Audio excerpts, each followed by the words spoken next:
"Don't send your son to that school."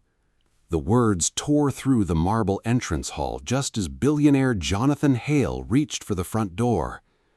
Outside, a black sedan waited beneath the cold morning rain.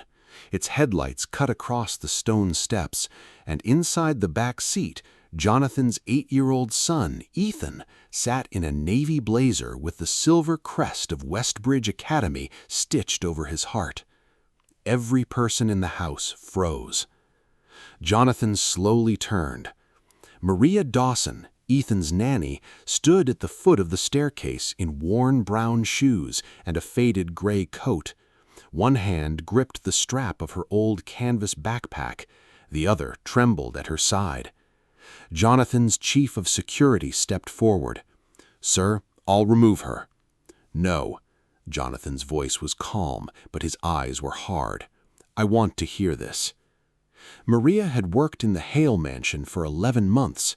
She packed Ethan's lunches, waited outside his piano lessons, and stayed beside him on nights when nightmares kept him awake. Yet she had never raised her voice, not once. Until now. Jonathan glanced toward the sedan. Ethan was watching them through the rain-streaked window, his small face pale beneath the glow of the car's interior light. "You have 10 seconds, Jonathan said. Maria swallowed. "Westbridge isn't safe for him." The security chief gave a quiet, disbelieving laugh. Westbridge Academy was the most prestigious private school in the state. Senators sent their children there. Tech founders donated buildings. Its headmaster appeared on television speaking about discipline, excellence, and tradition. Jonathan had paid nearly $200,000 to secure Ethan's place. "You're accusing a school you've never entered, based on what?" Maria looked at Ethan. "Based on the way he stopped sleeping after the campus tour." Jonathan's expression tightened. His wife had died 3 years ago, and since then he had tried to solve every problem with the only language he trusted: money. The best doctors, the best tutors, the safest home. But grief had made Ethan quiet, and Jonathan had mistaken silence for healing. "He's nervous," Jonathan replied. "Children get nervous." Maria's fingers closed around something inside her backpack. For a moment, the corner of an old water-stained photograph slipped into view. It showed several children standing beneath the Westbridge Academy crest, but Maria quickly pushed it back inside. "Please," she whispered, "ask him what happened in the basement hallway." Jonathan stared at her. Westbridge had no basement listed on its campus plans. Before he could answer, the front door opened. Ethan had left the sedan and walked back through the rain alone. Water dripped from his hair onto his perfectly pressed uniform. He stopped beside Maria and took her hand. Jonathan's anger vanished when he saw his son's fingers shaking. "Ethan," he said softly, "what basement hallway?" The boy looked toward the security cameras mounted above the entrance, then toward the driver waiting outside. His lips parted, but no sound came. Maria knelt beside him. "You don't have to be afraid anymore." Ethan's eyes filled with tears. Then he looked directly at his father and whispered, "The man with the red tie said you'd stop loving me if you saw the video." Jonathan felt the entire room tilt beneath him. Without another word, Maria opened her backpack and placed a small black memory card in his palm. Maria had not always lived in the servants' room behind the Hale mansion's kitchen. She had once shared a 1-bedroom apartment with her mother and younger brother, Daniel, above a laundromat where the walls shook whenever the machines entered their final spin. At night, the 3 of them slept beneath the blue light of a broken sign outside the window. They had very little, but Daniel never complained. He had lost most of his hearing after a childhood illness, so Maria learned to speak with her hands, read expressions, and understand words by watching the smallest movement of a person's lips. "People say more with their faces," Dora Maria once told her, "than they ever say out loud." Maria never forgot that. When Daniel was 11, he won a scholarship to Westbridge Academy. Their mother cried over the acceptance letter, believing the school would open every door poverty had kept locked. For the first few months, Daniel came home excited. He talked about the enormous library, the science laboratory, and the old stone towers that made the campus look like a castle. Then something changed. He stopped wearing his hearing aids to school. His uniform shirts returned with missing buttons. Some nights he woke gasping, his hands moving through signs too quickly for Maria to understand. Whenever she asked what was wrong, Daniel gave the same answer. "It's nothing. I just need to be stronger." A rainy afternoon, the school called and said Daniel had fallen down a service staircase. They described it as an unfortunate accident. But when Maria arrived, his backpack was dry, even though the school claimed he had been outside before the fall. A teacher wearing a red tie stood near the office door and watched Maria sign to her brother. Daniel looked terrified. He pressed an old class photograph into Maria's hand. On the back, he had written 3 words, "Look below Westbridge." 2 weeks later, Daniel refused to return to school.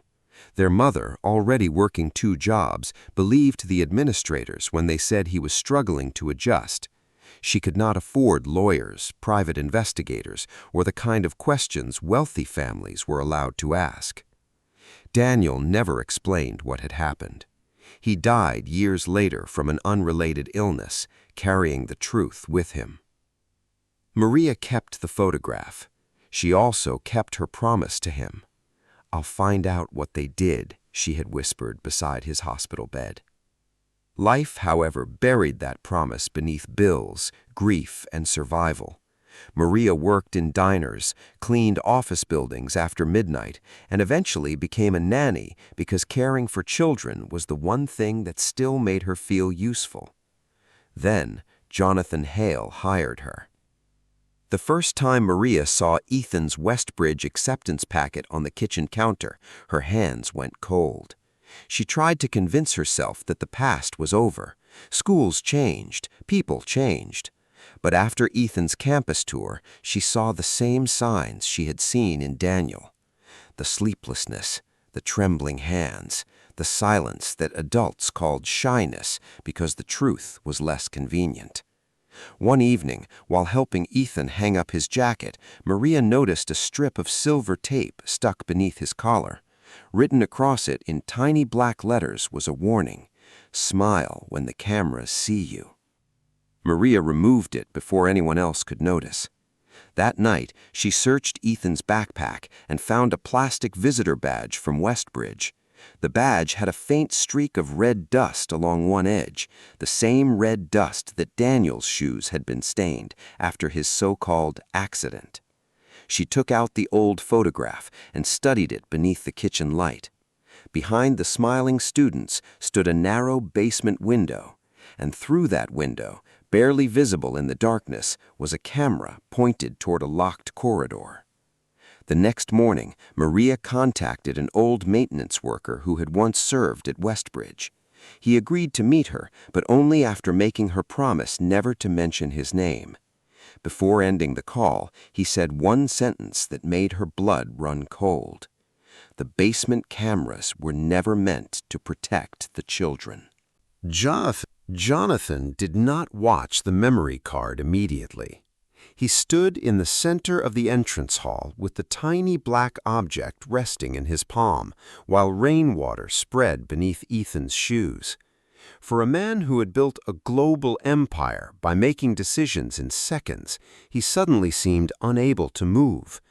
"Where did you get this?" he asked. Maria looked toward the security chief. "Not here." That answer changed the room. Jonathan dismissed the driver, sent the household staff away, and ordered every camera inside the mansion temporarily shut down. Then he led Maria and Ethan into his private study, a room lined with dark wood, financial awards, and framed magazine covers bearing Jonathan's face. Ethan sat on the leather sofa with his knees pulled to his chest. Maria remained standing. Jonathan inserted the card into his laptop. The screen displayed only one folder. Inside were several short video files with dates from the previous month. Jonathan clicked the first. A grainy hallway appeared. The image was dark, filmed from somewhere low and hidden. Children in Westbridge uniforms stood in a line against a wall while a teacher paced in front of them. His face was partly obscured, but the red tie was unmistakable. The audio had been removed. Jonathan leaned closer. Ethan was there. The boy stood at the end of the line, clutching the sleeves of his blazer. The teacher pointed toward a steel door. One by one, the children were taken through it. Jonathan stopped the video. "What is that room?" Ethan stared at the carpet. Maria sat beside him but did not touch him. "You can tell him now," she said. The boy's voice was barely audible. "They call it the correction room." Jonathan's jaw tightened. He opened the second file. This time, Ethan sat alone beneath a harsh white light while an adult remained outside the frame. A tablet had been placed in front of him. On the screen were questions about his father's schedule, security team, homes, travel routes, and business partners. Jonathan felt the blood drain from his face. The files were not evidence of ordinary bullying. Someone was using children to collect information from powerful families. He clicked another recording. Ethan refused to answer. The man in the red tie leaned into view and placed a phone on the table. A video began to play on its screen. Jonathan could not see the image clearly, but Ethan's reaction was immediate. He covered his face and began crying. "What did he show you?" Jonathan asked. His lips trembled. "It was a video of Mom in the hospital." Jonathan went still. Very few people had access to footage from his wife's final days. The recordings had been stored on a private family server. The door to the study opened without warning. Jonathan's personal attorney, Richard Cole, entered with 2 security officers behind him. His expensive suit was immaculate, and a red silk tie rested against his white shirt. Maria rose slowly. Richard handled Ethan's Westbridge application. He had recommended the school, negotiated the donation, and personally arranged the campus tour. "How did you know we were in here?" Jonathan asked. Richard ignored the question and pointed at Maria. "She stole confidential material. She's manipulating your son." One of the officers stepped toward her. Ethan suddenly stood. "She didn't steal it." Everyone turned. The boy reached inside his blazer and pulled out a tiny camera hidden beneath the school crest. "I recorded them," he said, "because Maria told me scared people still deserve to be believed." Richard's face changed. Only for a second, but Maria saw it, and so did Jonathan. Richard moved toward Ethan, but Jonathan stepped between them. "Take your hand away from my son." Richard stopped. The room fell silent. Then the laptop screen flickered. A remote connection notification appeared, followed by a message in red letters. "All files will be erased in 60 seconds." Maria looked at Jonathan. "There's one copy they can't delete," she said, "but to get it, we have to enter Westbridge before they know Ethan told you." The files vanished from Jonathan's laptop with 12 seconds remaining. The screen went black. Richard Cole smiled, but the relief on his face lasted only a moment. Jonathan turned to his security chief. "Lock the doors." Richard's smile disappeared. "You're making a serious mistake." "My mistake," Jonathan said, "was trusting you." Within 20 minutes, Richard was being questioned by federal investigators Jonathan had contacted through his company's legal department. Yet Maria knew they still had almost no proof. The copied videos were gone, and the tiny camera inside Ethan's blazer had recorded only fragments. The real archive was still beneath Westbridge. By noon, Jonathan arrived at the academy with Maria, Ethan, 2 investigators, and an emergency search order obtained through the school's board. Rain hammered the old stone buildings. Teachers watched from windows as the iron gates opened. The headmaster met them in the main hall. "There is no correction room," he insisted. Ethan tightened his grip on Maria's hand. "Yes, there is." They searched the basement level, but found only storage rooms, pipes, and a long corridor ending at a brick wall. Jonathan stared at Maria. "Are you certain?" Maria removed the water-stained photograph from her backpack. It was the same picture Daniel had given her years earlier. The edges were torn and the faces had faded, but the narrow basement window remained visible behind the students. She held it beside the corridor. Something did not match. In the photograph, 3 stone columns stood between the window and the stairwell. In the present hallway, there were only 2. Maria walked toward the brick wall and placed her palm against it. This wall was built later. The headmaster shook his head. "That proves nothing." Ethan stepped closer and looked at the floor. Then he pointed to a thin red line beneath the dust. "That's where they made us stand." The investigators examined the wall. Behind a metal cabinet, they found a concealed electronic panel. The headmaster claimed he did not know the code. Maria studied the worn buttons. She remembered Daniel's old habit. Whenever he was frightened, he tapped the same 4 numbers against his leg, the date their father had left, a date Daniel said he would never forget. Maria entered them. The wall unlocked. Everyone in the corridor stopped breathing. Behind it was a narrow room filled with monitors, hard drives, and rows of labeled storage boxes.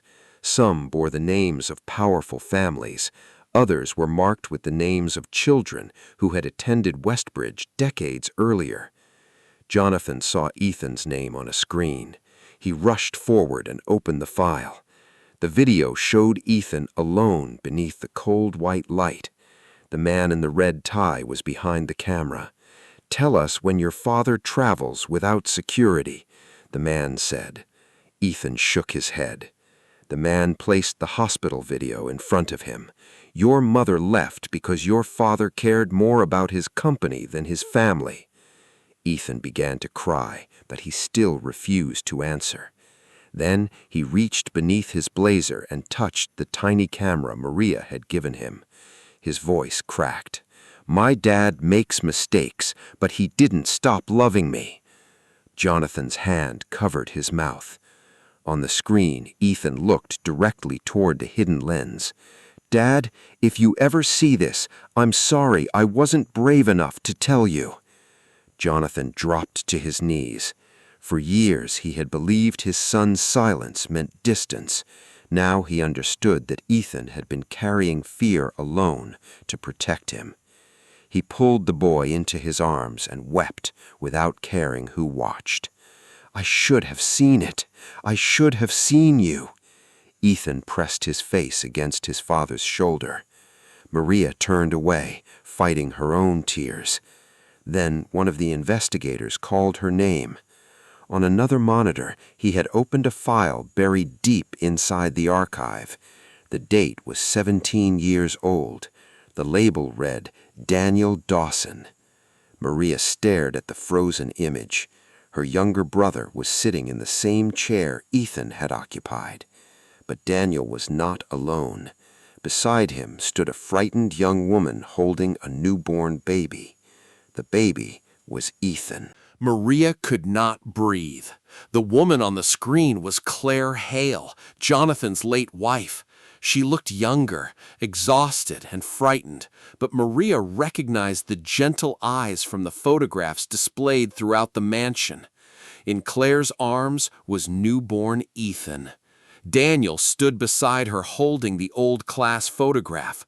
One investigator leaned closer to the monitor. The folder was created 17 years ago, but this recording was added 8 years later. The timeline suddenly made sense.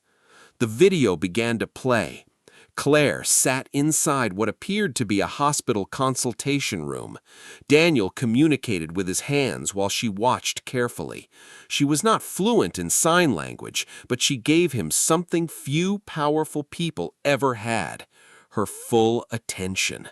Daniel placed the photograph on the table and pointed to the basement window. Then he removed a tiny camera from inside the Westbridge crest on his old blazer. It was the same camera Maria had hidden in Ethan's uniform. Maria covered her mouth. Years earlier, after Daniel's fall, Claire had been a young attorney volunteering at a legal clinic. Daniel and Maria's mother had gone there seeking help, but every other lawyer dismissed them. They had no money, no witnesses, and no proof. Claire had listened. She used her own savings to replace Daniel's broken hearing aids. She found a technician who installed a miniature camera inside his school badge. Most importantly, she looked Daniel in the eyes and said the words he had desperately needed to hear. "I believe you." Daniel returned to Westbridge once and recorded part of the hidden operation, but before Claire could expose it, the school's attorneys buried the complaint. Evidence disappeared. Witnesses withdrew. One of those attorneys was Richard Cole. Claire never forgot. Years later, after marrying Jonathan and giving birth to Ethan, she contacted Daniel again. She feared Westbridge had expanded its system beyond intimidation. The school was now targeting children from influential families, gathering secrets that could be used for money and power. On the recording, Claire held Ethan close and spoke directly to Daniel. "If anything happens to me, protect this copy." Jonathan lowered his head. His wife had spent her final years quietly investigating Westbridge, while he had been traveling, building companies, and assuming her distance came from illness. Daniel had protected the recording until his health failed. Before he died, he placed the memory card and the camera inside Maria's old canvas backpack. Maria remembered his final request. "Don't chase revenge," he had signed weakly. "Wait until you can save someone." That was why she had remained silent for years. That was why she accepted the nanny position when she learned Jonathan Hale had a young son. And that was why, on the night Ethan confessed that a man at Westbridge had frightened him, Maria did not storm into the school or call reporters. She repaired Daniel's tiny camera, stitched it beneath Ethan's crest, and taught the boy how to activate it. Jonathan turned toward her, his eyes swollen. "You knew my wife?" Maria answered. "Only through Daniel, but her kindness kept my brother alive when the world made him feel invisible." Another file opened automatically. Claire appeared alone, pale and weak, speaking from her hospital bed only days before her death. "Jonathan," she whispered into the camera, "there is something you must know about Richard, Westbridge, and Maria Dawson." The recording froze before she could finish. Then a warning appeared on the monitor. "Final file encrypted." Below it was a single security question. What promise did Claire make to Daniel? Maria stared at the question glowing on the monitor. For 17 years, she had carried Daniel's photograph, his tiny camera, and the weight of a promise she had never fully understood. Then, she remembered the night he returned from the legal clinic with new hearing aids. Daniel had been smiling through tears, repeating the words Claire had signed to him. Maria placed her fingers on the keyboard. No child should have to suffer in silence. The encrypted file opened. Claire appeared on the screen, lying beneath the dim light of her hospital room. Her face was thin, but her voice was steady. "Jonathan, if you're watching this, then I failed to tell you before it was too late." Jonathan stepped closer. Claire explained that Richard Cole had helped Westbridge hide complaints, destroy evidence, and pressure frightened families into silence. When she threatened to expose him, Richard gained access to the Hale family's private records and used her illness to convince Jonathan that she was confused and emotionally unstable. Jonathan shut his eyes. He remembered every conversation Richard had dismissed, every concern Claire had tried to raise, and every time he had chosen a business call over listening to his wife. Then Claire looked directly into the camera. "Maria Dawson is not your enemy. Her brother was the first child brave enough to show me the truth." Maria's knees weakened. Claire continued, "Daniel asked me to promise that if we could not save him, we would someday save the children who came after him." The room became silent. The files in the hidden archive were enough to expose the entire operation. Investigators seized the servers, arrested Richard, and removed several administrators from the school. Families who had spent years believing their children were difficult, dishonest, or weak finally learned the truth. Westbridge Academy closed before the end of the week. But Jonathan's greatest change did not happen in a courtroom or a boardroom. It happened one evening at the kitchen table. Ethan sat beside him in an old sweatshirt, drawing while Maria prepared soup. For once, Jonathan's phone was turned off. "I thought giving you everything made me a good father," Jonathan said. Ethan looked up. "I didn't need everything." "What did you need?" "You to notice." Jonathan reached across the table and held his son's hand. "I notice you now." He kept that promise. Jonathan withdrew from several companies and created the Daniel Dawson Foundation, offering legal help and counseling to children who had been ignored by powerful institutions. He asked Maria to lead its family support program. She refused the luxury office he offered her. "I'll take the job, but I want my desk where the families can find me." Jonathan smiled. "Then that's where it will be." Ethan never returned to Westbridge. He enrolled in a smaller school where teachers knew his name and no locked door stood between children and the truth. On his first day, Maria helped him fasten the old school crest to the strap of his backpack. The hidden camera had been removed, but Daniel's initials remained scratched into the metal. Ethan touched them gently. Was he brave? Maria looked toward Jonathan, who was waiting by the car instead of sending a driver. He was scared, and he told the truth anyway. That is what brave means. As they walked into the morning light, Jonathan understood something his fortune had never taught him. The people with the least power often see the truth first. The tragedy is not that they speak softly, it is that the rest of us wait too long to listen.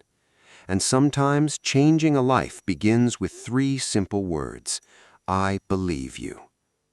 If this story touched your heart, share it with someone who needs to hear that silence is not weakness, and remember to like, comment, and subscribe for more stories about the quiet acts of kindness that can change everything.